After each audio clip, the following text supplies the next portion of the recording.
8 მაისი ამერიკის შეერთებული შტატების ავიამზიდთა ჯგუფმა, რომელსაც ხელმძღვანელობს ავიამზიდი ჯორჯ ჰეიუ ბუში, ომანის ყურე დაბლოკა. დასვენებულ გემთა ათეულებიდან 2 გამოირჩევა, რადგან ისინი ნელა, მაგრამ მიზანმიმართულად მიემართებიან ახლო მდებარე ირანულ პორტისკენ.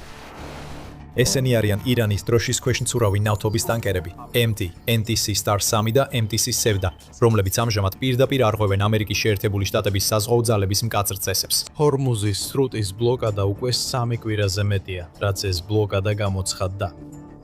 ყოველი კომერციული გემის კაპიტანი, რომელიც ამ ტერიტორიაზე გადაადგილდება, უკვე იცნობს სრუტის წესებს და ასევე მათ შესრულების მნიშვნელობას. და თუ ისინი ამას არ გააკეთებენ, აშშ-ს სამხედრო გემები მზადყოფნაში არიან. გამანადგურებლები ზედაპირზე უმოქმედოდ დგანან, ხოლო თვითმფრინავები ღრუბლებში ცაში ელოდებიან. რეგიონის ყველა კაპიტანი იცნობს, რომ საფრთხე ძალიან რეალურია. მაგრამ Sea-Star 3 და Sevda არ ჩერდებიან. ისინი აგრძელებენ გზას თავიანთი დანიშნულებისკენ, ხოლო ამერიკული F-18 Super Hornet-ი თავზე წრეებს არ ტყავს.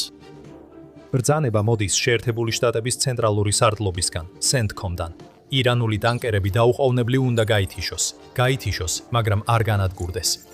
ეს მნიშვნელოვანი განსხვავებაა. საქმე არ არის იმაში, რომ აშშ-ს არ შეუძლია ეს ხომალდები წყლიდან ააფეთქოს ან ზღვის ფსკერზე ჩაძიროს. მაგრამ ესენი მტრის სამხედრო ხომალდები არ არიან. ესენი კომერციული ტანკერებია, რომელთა ბორტზეც ეკიპაჟის წევრები იმყოფებიან, რომლებიც უბრალოდ თავიანთ საქმეს ასრულებენ და ზემოდან მირებულ ბრძანებებს ემორჩილებიან. აშშ-ს არ სჭირდება მშვიდობიანი მოქალაქეების დახოცვა ან ხომალდების ჩაძირვა იმისთვის, რომ გზავნილი გააგზავნოს, მაგრამ ის ვერ დაუშვებს, რომ ეს გაგრძელდეს. რამდენიმე წუთში F-18 ეშვება 2 ხომალდიდან პირველისკენ და მზად არის ზუსტი დარტყმა განახორციელოს. ძრავის ოთახი ძლიერად არის დაჯავშნული, ამიტომ პილოტს სჭირდება პირდაპირი გზა ძრავის სისტემამდე, ისე რომ გარე ნაწილი არ დააზიანოს. მისი სამიზნე არის 6 ფუტიანი გამონაბოლ ქვის მილი. სამიზნესთან მიახლოებისას Super Hornet-ის პილოტი ამიზნების კომპიუტერს სამიზნეზე აფიქსირებს და ამზადებს თავის განსაკუთრებულად ზუსტ ლაზერულ მართვად ბომბს. საზღვაო ძალებს არ სურდათ ასეთი რისკიანი გასროლის გაკეთება, თუმცა ისინი იძულებულნი გახდნენ ამის გაკეთება.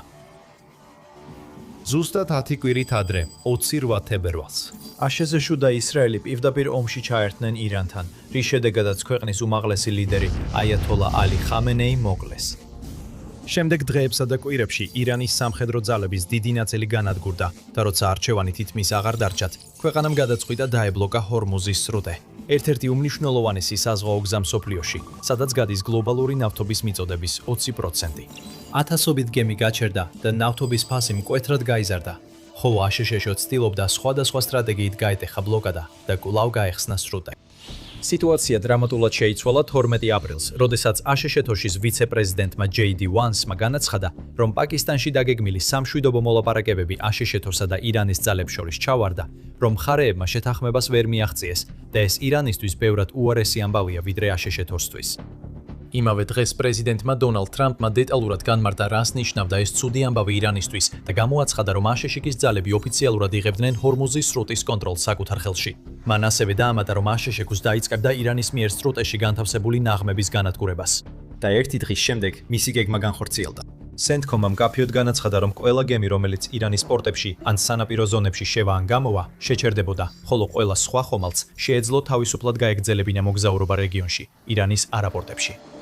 ბლოკადის ორგანიზება ვიწრო, მაგრამ ძალზე გავლენიან და მძაფრად სადაოწყლის გზაზე მცირე საქმე არ არის და აშშ-მ არ დაიშურა ხარჯები ამის განსახორციელებლად. მან განათავსა ათასობით ჯარისკაცი, ასობით თვითმფრინავი და 10-ზე მეტი დიდი სამხედრო გემი. ასეთი ძალა საკმარისი უნდა ყოფილიყო, რომ შიში ჩაენერგა ნებისმიერი კაპიტნის ან მეთაურის გულში, ვინც კი ამერიკელების ბრძანების დაუმორჩილებლობაზე იფიქრებდა. მაგრამ დიდხანს არ გასულა, რომ დაუმორჩილებლობის პირველი შემთხვევები მოხდა. მიუხედავად იმისა, რომ ჰორმუზის სრუტეში ბლოკადის დაწესება და უზრუნველყოფა უკიდურესად რთული იყო, პრაქტიკაში ეს პროცესი საკმაოდ მარტივად ხორციელდებოდა. აშშ-ში აკვირდება წყლის გზებს თავისი ავიაციითა და საზღვაო ფლოტით, რათა დააფიქსიროს წესების დამღვევი გემები. თუ ასეთი გემი აღმოჩნდება, მას გაფრთხილებას აძლევენ. ლოგიკურად გემებმა უნდა დაემორჩილონ ამ გაფრთხილებას და დამატებითი ქმედება საჭირო აღარ იქნება. ზუსტად ასე მოხდა თავიდანვე. აშშ-ის ძალებმა შეაჩერეს და გადაამისამართეს ათეულობით გემი, რითაც შეაჩერეს ირანული ნავთობის ათეულობით მილიონი ბარელის გადინება. მაგრამ 19 აპრილს ტრამპის განცხადებიდან მხოლოდ 1 კვირის შემდეგ ბლოკადის პირველი დიდი გამოცდა დადგა. გემი ტუსკა პირდაპირ ირანის პორტ ქალაქ ბანდარ აბასისკენ მიემართება. ეს არის პანამაქსის ზომის საკონტეინერო გემი, რომლის საერთო ტონაჟი 66,000 ტონაზე მეტია და სიგრძე 960 ფუტს აჭარბებს. ეს ნამდვილი ზღვის ურჩხულია, რომელსაც შეუძლია უზარმაზარი რაოდენობის თვითის გადაზიდვა მსოფლიოს გარშემო. ამ უზარმაზარი ხომალდის ბლოკადის წინააღმდეგ პირდაპირ დაუმორჩილებლობის დანახვისას აშშ იწყებს თავისი დადგენილი პროცედურის მიხედვით მოქმედებას. მართვადი რაკეტებით აღჭურვილი გამანადგურებელი აშშ-ის ხომალდის სპრუანსი იგზავნება ტუსკარის შესაჩერებლად და მკაფიო გაფრთხილების მისაცემად, რომ დაუყოვნებლივ შეწყვიტოს გზა და შეცვალოს მარშრუტი. ის უარს ამბობს. 6 საათის განმავლობაში საზღვაო გამანადგურებელი აგრძელებდა ტუსკარის თვალთვალს. მრავალჯერ გადასცემდა გაფრთხილებებს ხომალდებს შორის პირდაპირ რადიოკავშირით და კიდევაც კი ისროდა გამაფრთხილებელ გასროლებს ხომალდის ცხვირწინ. მიუხედავად ამისა, ტუსკარის კაპიტანი კვლავ უარს ამბობდა და ემორჩილებინა, რითაც დაუდევრად საფრთხეში აგდებდა საკუთარ თავს, ეკიპაჟს და მთელ ხომალდს. საათები გადის, მაგრამ არაფერი იცვლება. 6 საათი ზღვაში დიდი დროა და მიუხედავად იმისა, რომ ტუსკარის მსგავსი სატვირთო გემები ნელა მოძრაობენ, ისინი მაინც მოძრაობენ, პრავენ, ყოველ წამთან ერთად უფრო და უფრო უახლოვდებიან დანიშნულების ადგილს. აშშ-ს არ შეუძლია უსასრულოდ ლოდინი. ეს ჩიხური მდგომარეობა აღარ შეიძლება გაგრძელდეს. და ასე, 6 დამღლელი საათის განმავლობაში ურთიერთობისა და მოლაპარაკებების შემდეგ, როცა ვერანაირი დადებითი შედეგი ვერ მიიღეს, ბრძანება მოდის ცენტრალური სარდლობის მეთაურის, ადმირალ ბრედ კუპერისგან. სპრუენს ეძლევა უფლება განახორციელოს მწყობრიდან გამომყვანი ცეცხლი ირანულ გემზე მყოფ ტუსკარზე. მოდის კიდევ ერთი შეტყობინება ამერიკელებისგან, მაგრამ ეს გაფრთხილება არ არის. ამჯერად ეს ბრძანებაა. ყველა ვინც ტუსკარის ძრავის ოთახშია, დაუყოვნებლივ უნდა ევაკუირდეს, წინააღმდეგ შემთხვევაში სიცოცხლეს დაკარგავს. მალევე ამერიკულმა გამანადგურებელმა გახსნა ცეცხლი თავისი 5 დუიმიანი მარკ 85 მოდ 4 მთავარი იარაღით. გემი ძალიან ზუსტად თითქმის სნაიპერის მსგავსად პირდაპირ ტუსკარის ძრავის ოთახს დაარტყა. 9 გასროლა, ეს იყო ყველაფერი, რაც დასჭირდა. 5 დუიმიანი ჭურვები პირდაპირ ფოლადის კორპუსში აღწევდნენ, ძრავის ოთახის გარე კედელს ხრედდნენ და გემის ძრავის სისტემებს ანადგურებდნენ. რამდენიმე წამში ტუსკარი მთლიანად გაჩერდა. მას გააფრთხილეს, მაგრამ არ მოусმენია და ამისთვის ფასიც გადაიხადა. მხოლოდ 9 საათის შემდეგ აშშ-ის საზღვაო ქვეითები 21 საზღვაო ექსპედიციური დანაყოფიდან ვერტმფრენით გადაფრინდნენ გემზე. მათ თავიანთი მრავალწლიანი მომზადება ეფექტურად გამოიყენეს სწრაფი და კარგად ორგანიზებული ოპერაციის დროს და მალევე აიღეს გემის კონტროლი. ერთი სწრაფი მოქმედებით აშშ-მ დაამტკიცა, რომ მზადა, სურს და შეუძლია ბლოკადის განხორციელება ყველაზე ეფექტური და ზუსტი მეთოდებით. არა ბომბდამშენებით ან რაკეტების დათმობით, არამედ საოცრად ზუსტი შეტევებით, რომლებიც ყველაზე გიგანტურ სატვირთო გემებსაც კი პარალიზებას უკეთებს. თვალის დახამხამებაში ეს აღარ არის მხოლოდ სიტყვების ომი, არამედ რეალური ძლიერი მოქმედებების ომი. ერთადერთი დარჩენილი კითხვა ისაა, ისწავლის თუ არა ირანის კაპიტანი ტასკარის მაგალითიდან, თუ გააგრძელებს თავზე ხელაღებულ მცდელობებს ბლოკადის თავიდან ასაცილებლად. პასუხი სწრაფად მოდის 6 მაისს. ირანმა გაკვეთილი არ ისწავლა. მას შემდეგ, რაც ტუსკარი გააუნებელყვეს, კიდევ რამდენიმე ეგრეთ წოდებული ბლოკადის გამტეხი შენიშნეს და შეაჩერეს. ირანი უკვე ჩრდილოვანი ტანკერების ტაქტიკასაც მიმართავს, გზავნის სატვირთო გემებს გამორთული ტრანსპონდერებითა და დაფარული სახელებით, იმ იმედით, რომ შეუმჩნევლად შეძლებენ ბლოკადის გარღვევას. მაგრამ აშშ-ში ყოველთვის აკვირდება ციდან და ზღვიდან. მისი ძალები თვალსადევნებენ ჰორმუზის სრუტეში გამავალ ყველა გემს. ისინი გულმოდგინედ ამოიცნობენ თითოეულ ხომალდს, ამოწმებენ მის ისტორიას, მფლობელს, დროშებსა და სხვა დეტალებს, რათა დაადგინონ საიდან მოდის და სად მიემართება. და მათ ახლახან შენიშნეს კიდევ ერთი ირანული ხომალდი, რომელიც ცდილობს ბლოკადის გვერდისავლით გაიპაროს. ამჯერად ეს არის MT ჰაზნა, უზარმაზარი ნავთობის ტანკერი, რომლის სიგრძეც 1000 ფუტზე მეტია. ის მიემართება საერთაშორისო წყლებზე, რათა ომანის ყურეში მდებარე კიდევ ერთ ირანულ პორტში შევიდეს. ამ დროისთვის ამერიკელებმა ეს პროცედურა უკვე ზეპირად იციან. ხომალდი იგზავნება ჰაზნას შესაჩერებლად და გაიცემა პირველი გამაფრთხილებელი შეტყობინება. გემს მკაფიოდ ეუბნებიან, რომ ბლოკადის დარღვევას ახდენს და უნდა შეცვალოს კურსი. წინააღმდეგ შემთხვევაში შედეგებს მიიღებს. ზუსტად როგორც ტასკარი, ჰაზნაც უარს ამბობს. მეტი გაფრთხილებაც მოდის, მაგრამ არც ისინი იძლევა სასურველ შედეგს. ჰაზნა ინარჩუნებს კურსს და სულ უფრო უახლოვდება დანიშნულების პორტს. კიდევ ერთხელ, აშშ-ის სხვა არჩევანი აღარ რჩება. აშშ-ის საზღვაო ფლოტის FA-18 სუპერ ჰორნეტი აფრინდება ავიამზიდიდან. აბრაამ ლინკოლნი და დიდი სისწრაფით მიემართება ირანული ტანკერისკენ. პილოტს აძლევენ ბრძანებას, გააუნებელყოს ხომალდი, მაგრამ ის არ უმიზნებს ძრავის განყოფილებას, როგორც ტასკარზე. ამის ნაცვლად ის უმიზნებს კიდევ უფრო პატარა სამიზნეს, საჯეს, რომელიც მდებარეობს ტანკერის პროპელერის უკან. ასეთი გასროლის შესრულება განსაკუთრებულ ოსტატობას მოითხოვს, მაგრამ აშშ-ს ყავს პლანეტის ერთ-ერთი საუკეთესო პილოტები, რომლებიც ყველაზე ინტენსიური სასწავლო პროგრამების შედეგად არიან ჩამოყალიბებულნი. იდეალური კუთხით მიახლოვდება, სწორად აწყობს გასროლას. პილოტი აჭერს თავის Super Hornet-ის M6-1A2 ვულკანის 20 მმ-იან ტყვიამფრებს. ისვრის რამდენიმე ტყვიას პირდაპირ საჭის მიმართულებით და მყისიერად გამოყავს მწყობრიდან. ჰაზნას ძალი არ დაუკარგავს, მისი ძრავა და თითქმის ყველა მნიშვნელოვანი ნაწილი ხელუხლებელი და უვნებელი იყო, ხოლო კაპიტანი და ეკიპაჟიც დაუზიანებლად გადარჩნენ. მაგრამ საჭე გამოუსადეგარი გახდა და გემი მწყობრიდან გამოვიდა.